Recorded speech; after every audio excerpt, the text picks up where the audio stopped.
जय हिंद दोस्तों। स्वागत है आपका अपने YouTube channel math with an Mukesh में। आज हम लोग ज्यामिति के बारे में आगे जानेंगे। पिछले दिन हम लोगों ने ज्यामिति की शुरुआत बिंदु से किया था। आज हम लोग बिंदु से आगे रेखा के बारे में पढ़ेंगे। रेखा क्या होता है, रेखा के कितने प्रकार है, रेखा के क्या सब गुणधर्म है। ठीक है, तो सबसे पहले हम लोग आते हैं, रेखा को इंग्लिश में कहा जाता है लाइन, LINE, लाइन। लाइन को हिंदी में हम लोग क्या कहते हैं, रेखा कहते हैं। अब रेखा होती क्या है, इसका डिफिनेशन दिया गया है। बिंदुओं के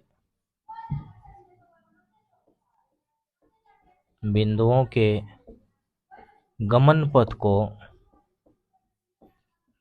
पथ को रेखा कहा जाता है।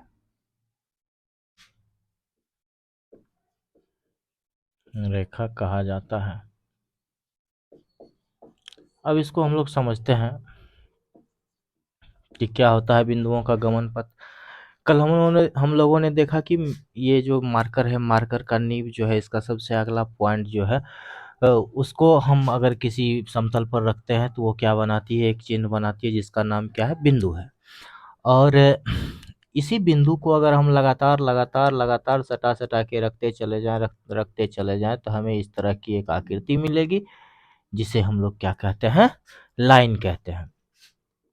सपोज कर लेते हैं कि यह क्या है, एक लाइन L है। चलिए, अब रेखा के क्या सब गुण है इसके बारे में हम लोग जानते हैं। Properties of line.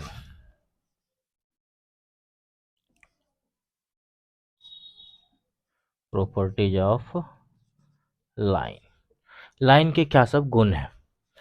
तो सबसे पहला हम लोग देखते हैं, रेखा में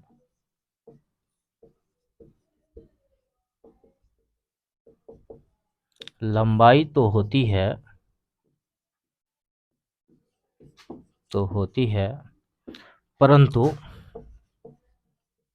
परंतु चौड़ाई तथा मोटाई नगण्य होती है। आप लोग याद कीजिए, पिछले क्लास में हमने पढ़ा था कि बिंदु में लंबाई, चौड़ाई तथा मोटाई तीनों नगण्य होती है। ठीक है, आज हम लोग देख रहे हैं कि लाइन में लंबाई और चौड़ाई, लंबाई चौड़ाई मोटाई में लंबाई रहती है लेकिन चौड़ाई तथा मोटाई नगण्य होती है। किसी रेखा की लंबाई को या फिर किसी रेखा को अंग्रेजी वर्णमाला के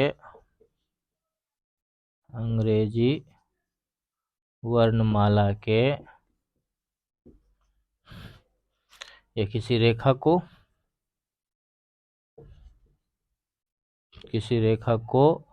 अंग्रेजी वर्णमाला के छोटे अक्षरों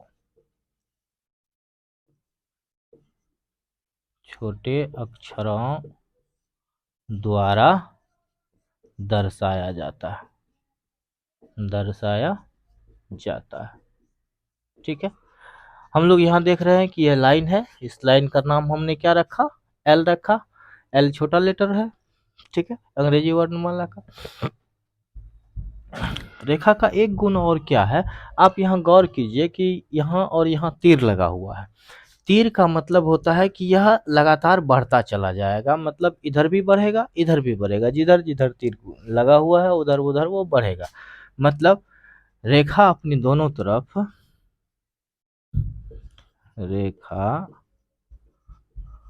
अपने दोनों छोरों को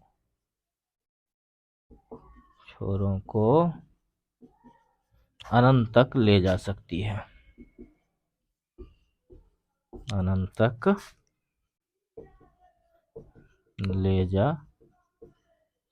है। ठीक है, मतलब लाइन जो है, लाइन को हम लोग अनंत तक खींच सकते हैं। सीधा सीधी हम लोग ये समझते हैं।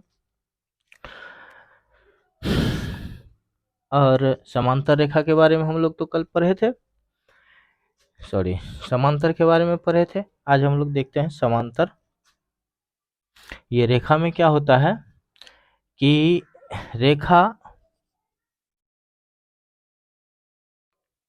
रेखाएं खुद के समानांतर होती है, खुद के समानांतर होती है, तर होती है। ठीक है, हम लोग इसके गुण में पढ़ लिए क्या सब होता है। रेखा में लंबाई होती है परंतु चौड़ाई तथा मोटाई नहीं होती है। किसी रेखा को अंग्रेजी वर्णमाला के स्मॉल छोटे लेटर स्मॉल लेटर से डिनोट किया जाता है। रेखा अपने दोनों छोरों को अनंत तक ले जा सकती है और रेखा खुद के समानांतर होती है, संपाती होती है। ठीक है, यहाँ तक आप लोग नोट कर लीजिए, फिर हम लोग आगे चलेंगे, या स्क्रीनशॉट ले लीजिए। चलिए, हमने रेखा का गुण पढ़ लिया। रेखा में क्या सब होता है, लंबाई होता है लेकिन चौड़ाई और मोटाई नगण्य होता है, इतना याद रखना। हम लोग रेखाएं कहाँ तक जा सकती है, अनंत तक जा सकती है। ठीक है, अब हम लोग आते हैं रेखा के प्रकार के बारे में पढ़ते हैं। रेखा कितने प्रकार के होते हैं, टाइप्स ऑफ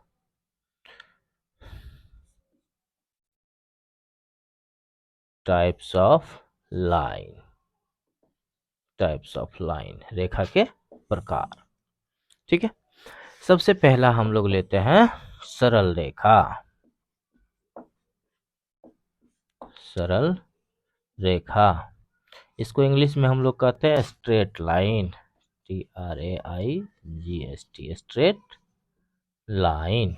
ठीक है, अब स्ट्रेट लाइन हम लोग किसको कहते हैं, वैसी रेखा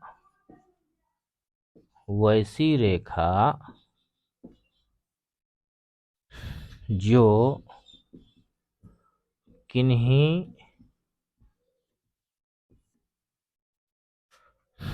दो बिंदुओं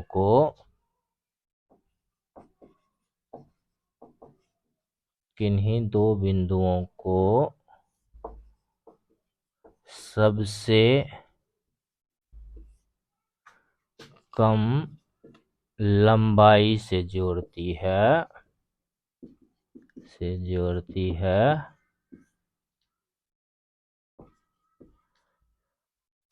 उसे सरल रेखा कहते हैं, सरल रेखा कहते हैं।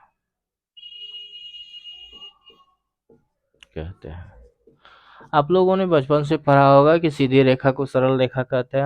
हम उसे डिफिनेशन नहीं मानते हैं, क्योंकि सीधी और सरल दोनों एक ही शब्द का पर्यायवाची है, तो उसका डिफिनेशन वो नहीं दिया जा सकता है कि सरल रेखा को क्या कहते हैं, सीधी रेखा को सरल रेखा कहते हैं। ये थोड़ा सा छोटा लग रहा है, इसको हम लोग इसमें समझते हैं वैसी रेखा जो किन्हीं दो बिंदुओं को सबसे कम लंबाई से जोड़ती है, उसे सरल रेखा कहते हैं। अब इसको समझना है। गौर कीजिए कि एक पॉइंट है ए और दूसरी पॉइंट है बी। इस दोनों पॉइंट को मिलाने वाली ऐसी कौन सी रेखा होगी जो सबसे कम डिस्टेंस ट्रेवल करेगी। तो हम देखते हैं ये जो इस तरह से लाइन जा रही है, ये लाइन क्या होगी, सबसे कम दूरी से इसे मिलाएगी और इसीलिए यह रेखा क्या होगी, सरल रेखा होगी। दूसरी ये हो जाएगी तो ये नहीं होगी, ये ज़्यादा दूरी ले रही है। इधर से हम लोग ले जाते हैं, ये भी ज़्यादा दूरी ले रही है।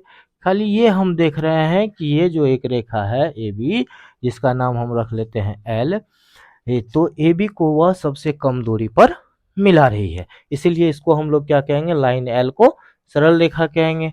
और एम एन को वक्र रेखा कहेंगे, जिसके बारे में हम लोग आगे देखते हैं। ठीक है, सरल रेखा समझ गए हम लोग। चलिए, इसका सेकेंड रूप देखते हैं, वक्र रेखा। वक्र रेखा,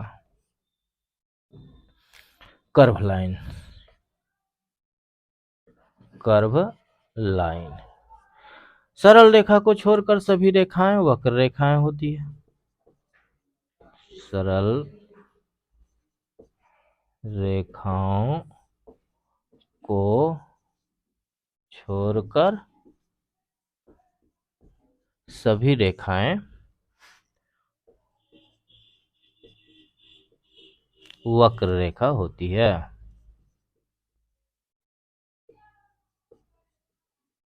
वक्र रेखा होती है।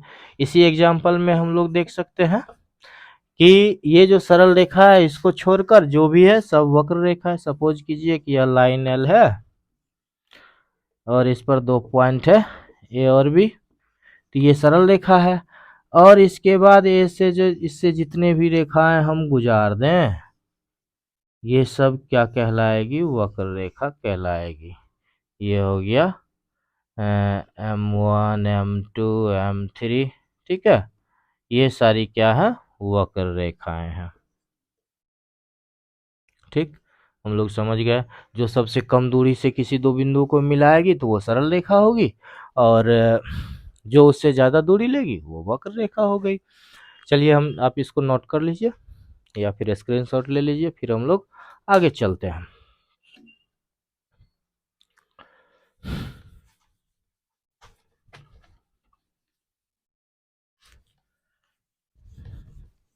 तो इसके बाद हम लोग आते हैं रेखा के प्रकार के अगले भाग में, जिसका नाम क्या है? क्षैतिज रेखा। तीसरा नंबर में हम लोग आते हैं क्षैतिज रेखा। क्षैतिज रेखा को इंग्लिश में हम लोग कहते हैं हॉरिजेंटल लाइन।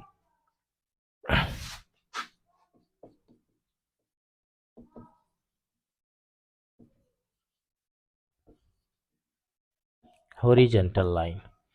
अब देखिए हॉरिजेंटल लाइन किसको कहेंगे? हॉरिजेंटल से आपको सीधा सीधी समझ में आ रहा है, हिंदी में हम लोग देख रहे हैं इसका नाम है क्षैतिज। अभी आप देख लीजिए कि यह अभी जमीन है, जमीन के समानांतर में हम, नीचे जमीन है इसके समानांतर में हम यह मार्कर रख रहे हैं, तो ये क्या कहलाएगा कि ये मार्कर जो है जमीन के क्षैतिज रेखा है, जमीन के क्षैतिज रेखा पर रखी हुई है। तो हम लोग इसको सीधा सीधी समझेंगे कि जमीन के समानांतर, जमीन या फर्श जो हम लोग के घर में होती है, फर्श के समांतर खींची गई रेखा क्षैतिज रेखा कहलाती है।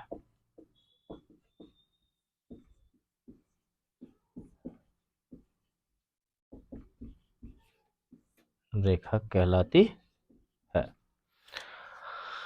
क्या बोले कि जमीन के समानांतर, सपोज कीजिए कि यह धरातल है और इसके समानांतर जो खींची गई रेखा है वो क्या कहलाएगी? क्षैतिज रेखा कहलाएगी। सपोज कीजिए कि यह अर्थ है और ये लाइन एल है, तो यहाँ पर हम लोग क्या देख रहे हैं? अर्थ के पैरेलल में लाइन क्या है? एल है। ये एग्जाम्पल हो गया इसका, ठीक है। तो इसी को हम लोग क्या कहेंगे? क्षैतिज रेखा कहेंगे। चलिए नेक्स्ट पॉइंट पे हम लोग चलते हैं। इसका अगला भाग, रेखा का अगला भाग क्या है? ऊर्ध्वाधर रेखा। ऊर्ध्वाधर रेखा, इसको हम लोग क्या कहते हैं? ऊर्ध्वाधर रेखा को vertical line, VERTICAL, vertical line. अब वर्टिकल लाइन क्या होता है? अभी हमने क्या देखा कि जमीन के समानांतर रेखा को कहते हैं क्षैतिज रेखा। सपोज कीजिए कि ये जमीन है और इस जमीन के समानांतर हमने ये ले लिया, तो ये हो गया क्षैतिज रेखा। अब इसी पर अगर हम परपेंडिकुलर मतलब 90 डिग्री का कोण बनाते हुए अगर हम इस रेखा को डालते हैं तो वही क्या कहलाता है? वर्टिकल लाइन कहलाता है। मतलब जमीन या फर्श पर, जमीन या फर्श पर खींची गई लंबवत रेखा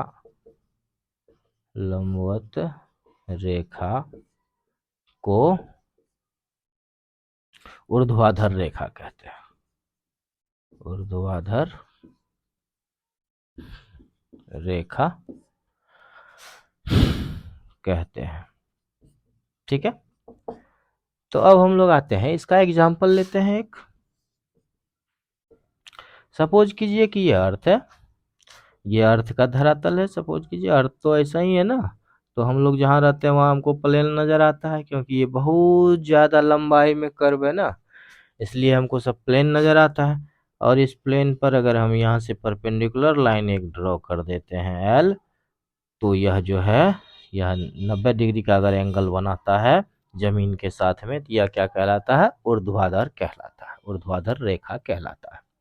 ठीक है, आप लोग इसे नोट कीजिए।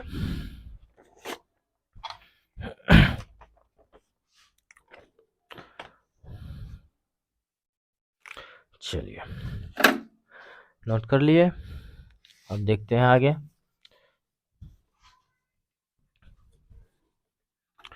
नंबर 5, नंबर 5 में हम लोग पढ़ेंगे तिरछी रेखा।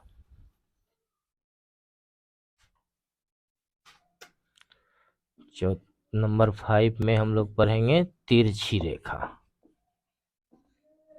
तिरछी रेखा, जिसको हम लोग क्या कहते हैं? स्क्लेंट लाइन, SCLENT, SCLENT, स्क्लेंट लाइन। ठीक है, अब ये तिरछी रेखा क्या होती है? अभी हमने देखा कि ये अर्थ है, इस पर इसके समानांतर हमने रेखा खींचा तो इसको कह दिया क्षैतिज रेखा। इस पर हमने वर्टिकल लाइन खींचा तो ये हो गया क्या कहते हैं? ऊर्ध्वाधर रेखा। अब है कि तिरछी रेखा क्या है? अगर हम इसको तिरछा रूप से धरती पर आयात करें तो ये क्या कहलाएगा? तिरछी रेखा कहलाएगी। तो इसी को हम लोग परिभाषा के रूप में लिख सकते हैं, जमीन या फर्श के साथ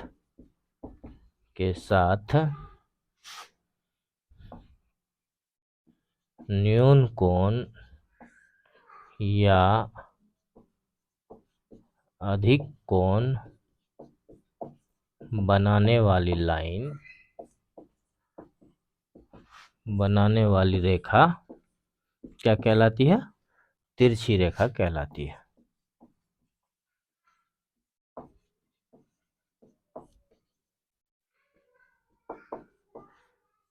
तिरछी रेखा कहलाती है। अब यहाँ 2 पॉइंट आता है, न्यून कोण और अधिक कोण क्या है? तो इसको हम लोग आगे पढ़ेंगे, जब कोण के बारे में पढ़ेंगे। बस थोड़ा सा याद रख लेना है कि न्यून कोण और अधिक कोण होता है, जो कि हम लोग इस एग्जाम्पल में थोड़ा थोड़ा समझ लेंगे। सपोज कीजिए कि ये अर्थ है और एक तिर्यक रेखा जो है सो इधर से आती है, तिरछी रेखा। ठीक है, ये जमीन से टकराती है, तिरछी रेखा एल है, ये जमीन से टकराती है, यहाँ थीटा कोण बनाती है। और ये थीटा क्या है?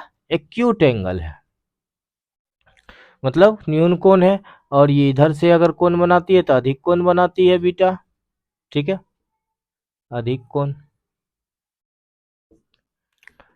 तो इस तरह की लाइन जितनी भी होंगी क्या कहलाएगी? तिरछी रेखा कहलाएगी। चलिए, अब हम लोग आते हैं नेक्स्ट पॉइंट पे, पार्ट नंबर 6।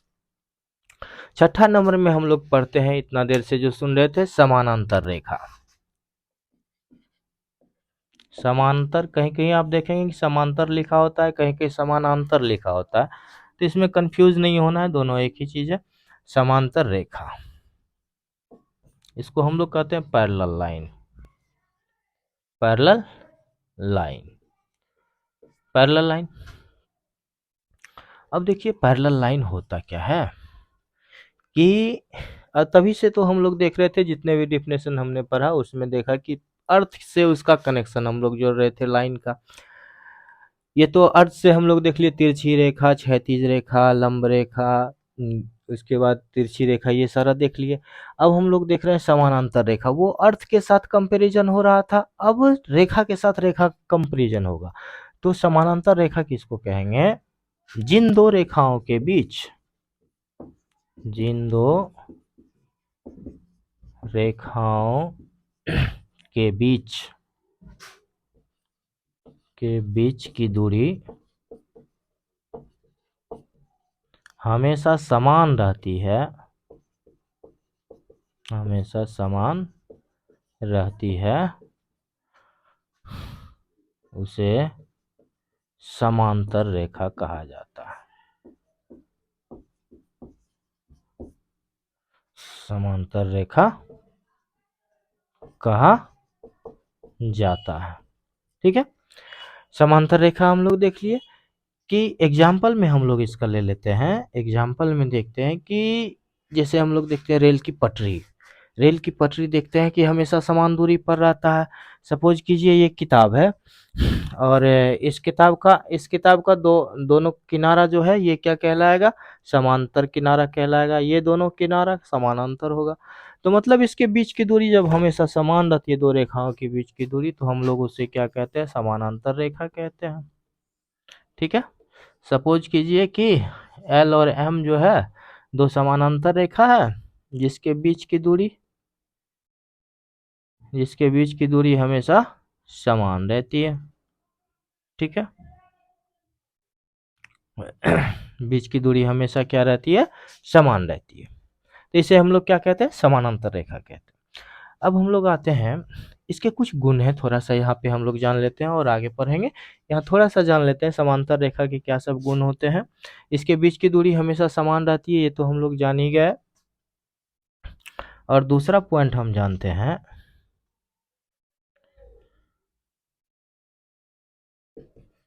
समांतर रेखाएं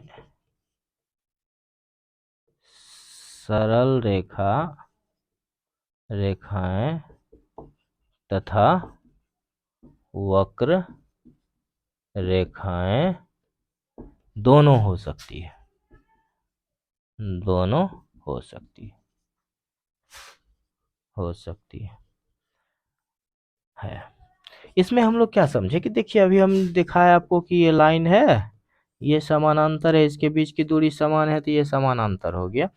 अब देखिए कि सपोज कीजिए कि ये सर्किल है, ठीक है, और एक अंदर में सर्किल है जिसका सेंटर एक है, तो ये दोनों भी समानांतर होगा, जबकि ये स्ट्रेट लाइन नहीं है।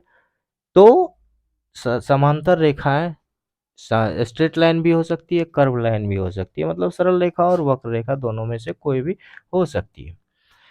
अब समांतर रेखाओं को निरूपित करने का एक चिन्ह होता है। समांतर रेखाओं को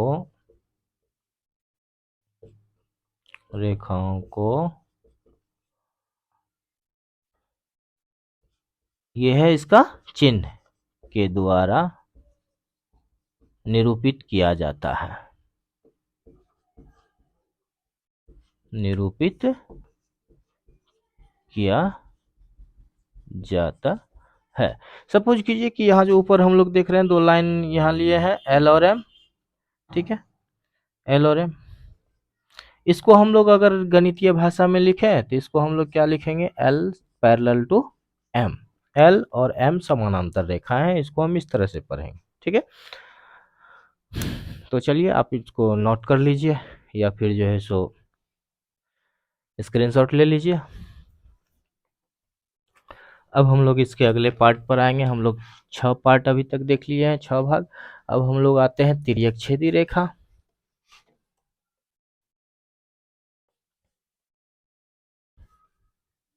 अब थोड़ा सा और बचा है, हम लोग रेखाओं को खत्म कर लेंगे, उसके प्रकार को खत्म कर लेंगे, रेखाओं के प्रकार को। इसके बाद हम लोग कोण पे जाएंगे, कोण के बारे में अध्ययन करेंगे।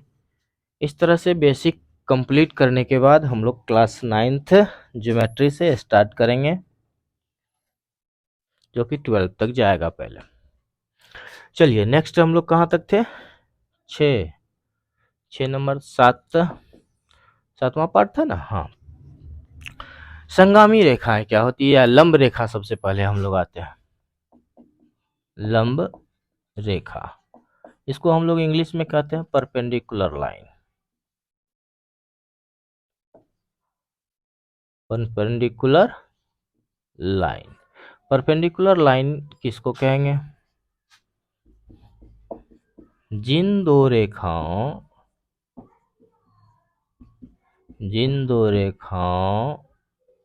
के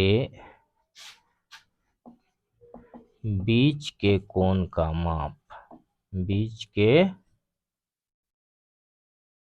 कोण का माप 90 डिग्री हो, उसे लंब रेखा कहा जाता है।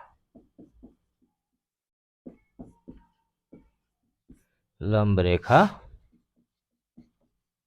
कहा जाता है। इसके एग्जाम्पल में हम लोग आते हैं।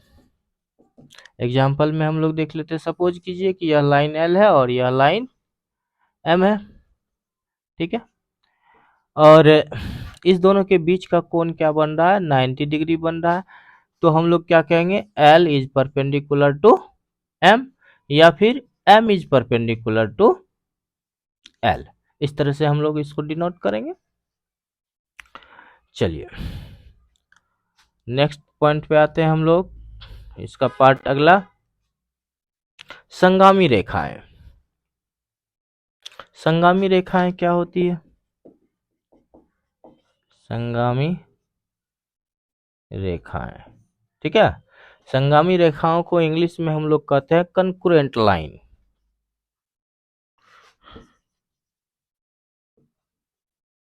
Concurrent line. कंकरेंट लाइन क्या होता है? संगामी रेखाएं क्या होती है? किसी एक ही बिंदु से, एक ही बिंदु से जाने वाली दो या दो से अधिक रेखाओं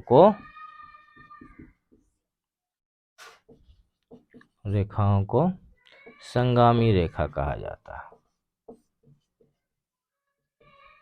ये रेखाएं कहा जाता है।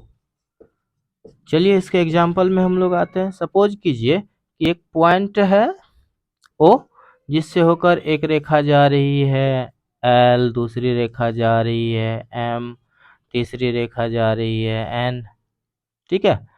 तो इस तरह से ये तीनों रेखाएं जो इससे होकर गुजर रही है एक ही पॉइंट ओ से होकर, तो इसको हम लोग क्या कहेंगे, संगामी रेखाएं कहेंगे। एक बिंदु से जाने वाली रेखाओं को संगामी रेखा कहते हैं। चलिए इसके अगले भाग में आते हैं हम लोग। इसका अगला भाग है तिर्यकछेदी रेखा या ट्रांसवर्सल लाइन।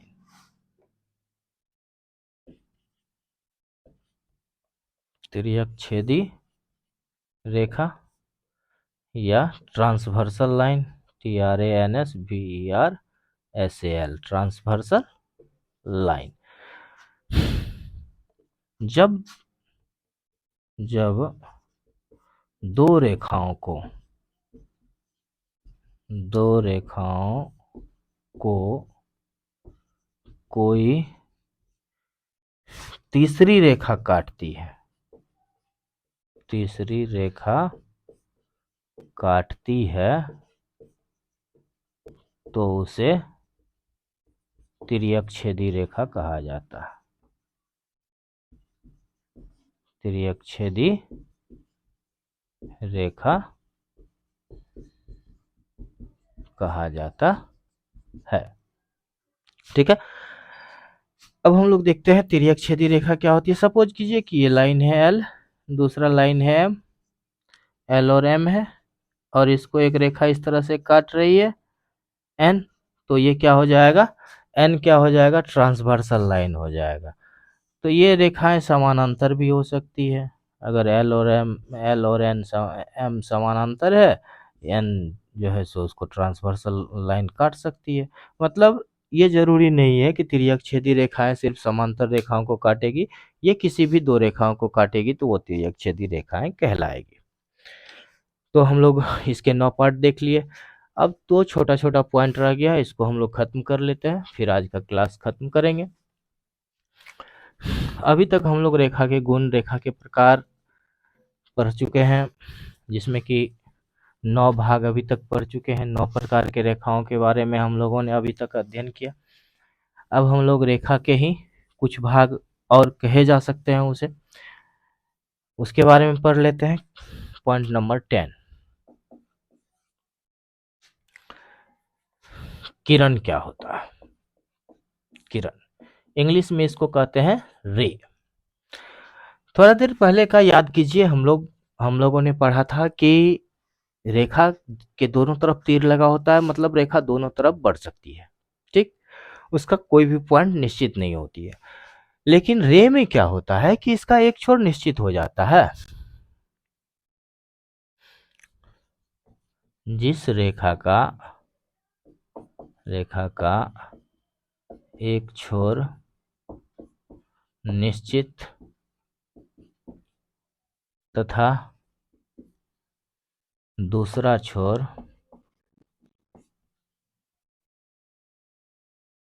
अनिश्चित हो,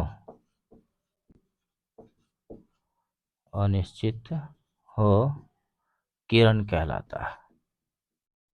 किरण कहलाता है। सपोज कीजिए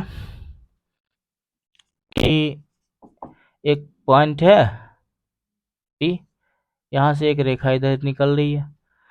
तो इसमें हम क्या देखते हैं कि ये पॉइंट P फिक्स है, लेकिन ये रेखा इससे निकल रही है।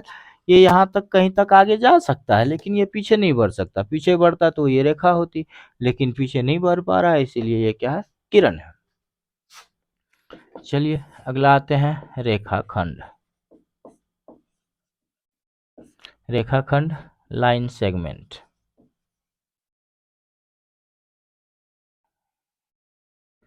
लाइन सेगमेंट, जिस रेखा का दोनों छोर निश्चित